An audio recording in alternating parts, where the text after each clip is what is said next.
Now, from deep in the heart of Texas, LifeTalk. Here's your host, Mark Crutcher. Welcome to LifeTalk for July 2009. I am Mark Crutcher. With me are Cherie Johnson, Johnny Hunter, Kristen Hawkins, and Troy Newman. Normally this time we have the LifeTalk News with Alan Ackles, but this month Alan wasn't able to join us, so we'll be skipping that. But later on in the show, Father Frank and Janet will be here with the Gospel of Life segment. Lots of things have been happening since last month we introduced the MAFA, and we're going to talk about that here in a few moments. This thing has, I think, exploded is the understatement of the year. Troy's words was true. Yeah, right. Troy had one word to describe it. Explosive. Before we get to that, you know, we talk about a lot of inane things that happen in the world, and I wasn't even going to bring this up, given I couldn't help myself. Obama is at some event, and I'm sure a lot of you people have already heard this or seen it or whatever, and it's unbelievable. He's at some sort of event where they're going to tape for CNBC. He was an interview for CNBC, and a fly was buzzing around Obama. And he was trying to shoo the fly away, and finally he was able to kill this fly. Abort it. He killed this fly.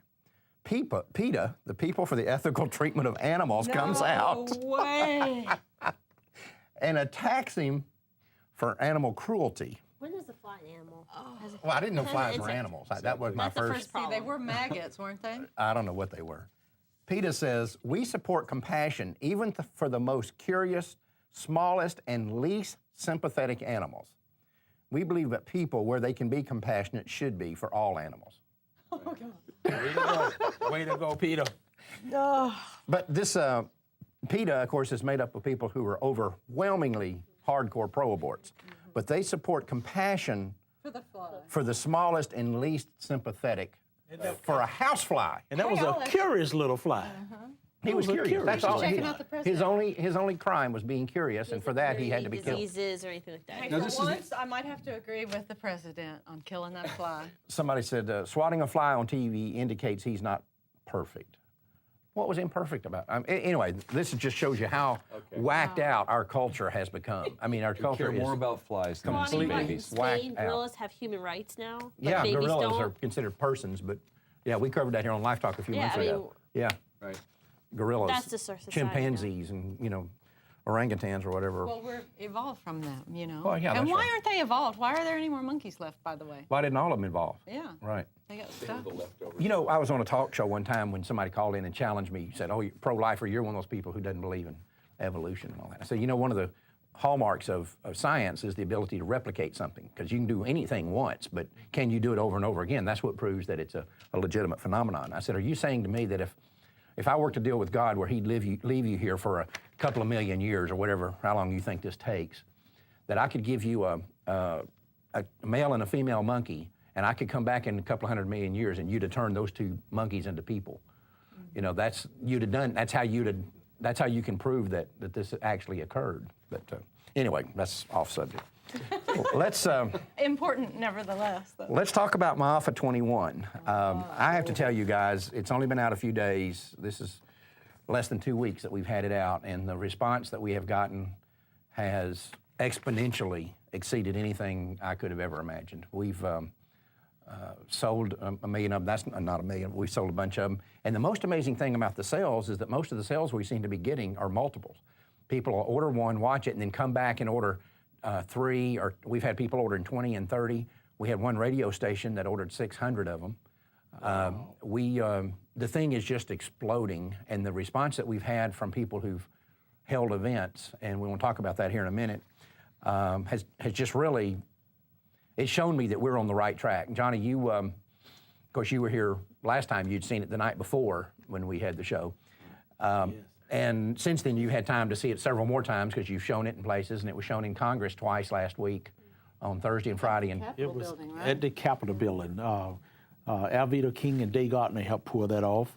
Congressman Trent Franks. Trent Franks. You know, and in the hall, because of, you remember we had Dr. Myers on from the Juneteenth? Right. And this was a black doctor and a physician. He was the founder of the National Juneteenth Reserve. Got in trouble last year. Let's make sure people understand what Juneteenth is the day that Texans learned about the freeing of the slaves. Yeah, blacks here in Texas found out, oh, we've been free. Well, been free But quite now some it's a time. national holiday that symbolizes the end of slavery. Yes, and a lot of states observe it as a national holiday, well, as a state holiday or something. The whole nation doesn't yet.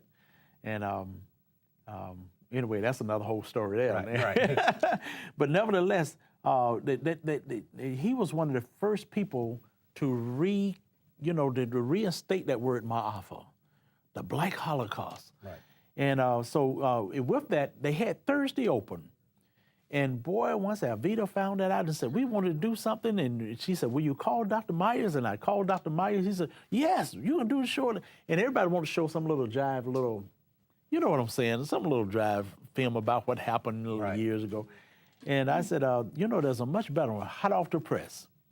Yes. And when I told Jackie Pick about that, Congressman Frank's main counsel, they jumped on it. They said, well, we have to be previewed first. They have to see it. And I said, well, get in touch with Mark Crutchen. They got in touch with you, Mark, and evidently... We overnighted them a copy. Oh, yes, and they saw it, and some strange things happened. I think people only saw the first part of that thing, because next thing we know, Nancy Pelosi was ready to show it for the for the Congressional Black Caucus. She backed away when she found out what it was really about. Oh, yeah, and but Congressman's office did not back down, because once they found out what this thing about, they had set it up for that Thursday night. In that 450 theater capacity theater, at the Capitol, the Capitol Visitor Center, CVC, what they call it, in the finest theater in Washington. And when that thing came on, and I was so glad, I'm going, oh my goodness, that thing's so huge, it's gonna just knock the crowd out. But the crowd was over 60 folks, so it didn't swallow up the people. It might have been more than that. Mm-hmm. But it was a great way to show it. That video, that is actually a movie. We call it DVD, but it fit that screen to the T. Mm-hmm. It was beautiful. The sound was great. The thing, from the moment it came on, it held everybody's interest right through to the end. But in the middle of it, people going, oh! You heard people go, oh! And you heard people go, oh! And tell me, woo! And at parts, people went, I mean, you heard reactions, but at the end of it, everybody was moved. Everybody was moved. And the comments were heard after Mark. The college students want to know, do you think the producer would mind if we showed this in the colleges? Yeah, right. So we knew the answer to that one. Right. And if that wasn't enough, there was a pastor there, Luke Robinson was there. Okay. And he had brought other black pastors with him. When that thing ended, they were already scheming. He gets up and he tells the people, I am going to show this to some other pastors. We're going to show this in our churches, and then we are going to show this nationally. I mean, they were serious. That thing was moving people. The most touching part was for a white sister that came up to me. She said, I want you to understand something. I've always thought blacks was just, things in the past, we need to let it go. She said, until I saw this. And she said, after seeing that, I understand why blacks can't trust whites. But not only that, I realized this thing is going on today. That mindset exists today. Right.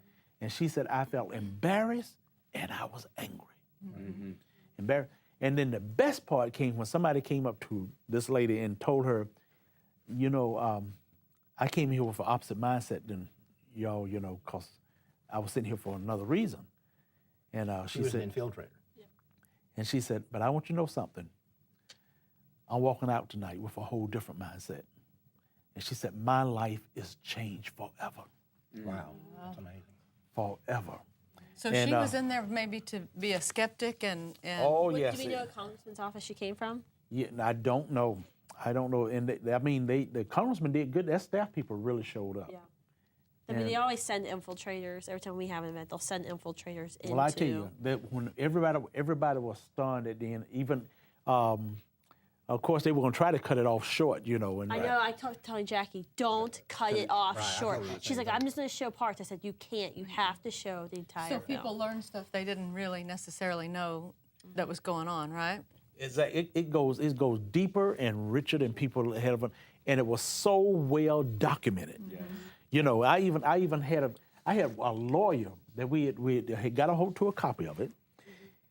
was coming to see it, CVC. His wife said, no, I fixed dinner. So he didn't come. They said, well, I want to go. She said, well, let's watch it together. They watched together. He called me that night, and I left it, had a voice message, and I heard this man crying. He was saying, we just finished watching this, and we are crying. He said, I can't tell you, it's been years since I cried. So I had to call him back the next day. Yeah. He said, I can't tell you. He said, you got to understand, I'm an attorney, and we see things, and I'm very desensitized. Mm-hmm. He said, but when I saw that, he said, oh my, he said, I couldn't take it. He said, to see how deceived our people were, and to see how we've gone along with this wrong program, and the injustice and hatred that go on. He says, I was moved.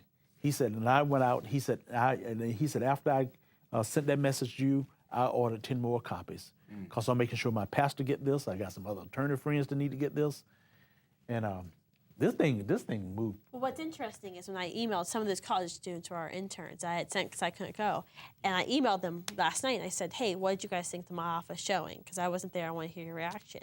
And I got an email back this morning from one of our interns that said, and she was the president of William and Mary's Students for Life group, and she said, you know, I've been researching this for some time, having to debate it on campus, but I was shocked and horrified by the part in the movie that talks about sterilization. Yeah. She said, you know, I always heard that it happened, but I never knew they sterilized children, and I am completely outraged. I mean, she knew about Planned Parenthood's racist history with Margaret Sanger, but they never had heard about the sterilization. So all the kids... Sterilizing 8 to 10-year-old girls. Yeah, sterilizing little girls whose boys. mothers had come in for help and welfare, sterilizing their girls in return. And so they're already plotting, how can we take this out to the campus? This Kristen, it was not just in return. It's worse than that. They were telling people, if you don't let us sterilize your children, you're not going to get any welfare. Yeah, that's true. Mm-hmm.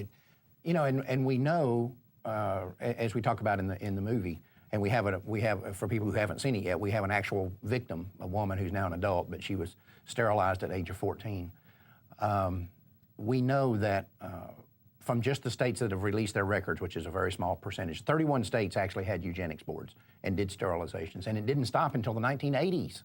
That's what's amazing to me when we discovered that in these state eugenics boards, the ones that returned their records.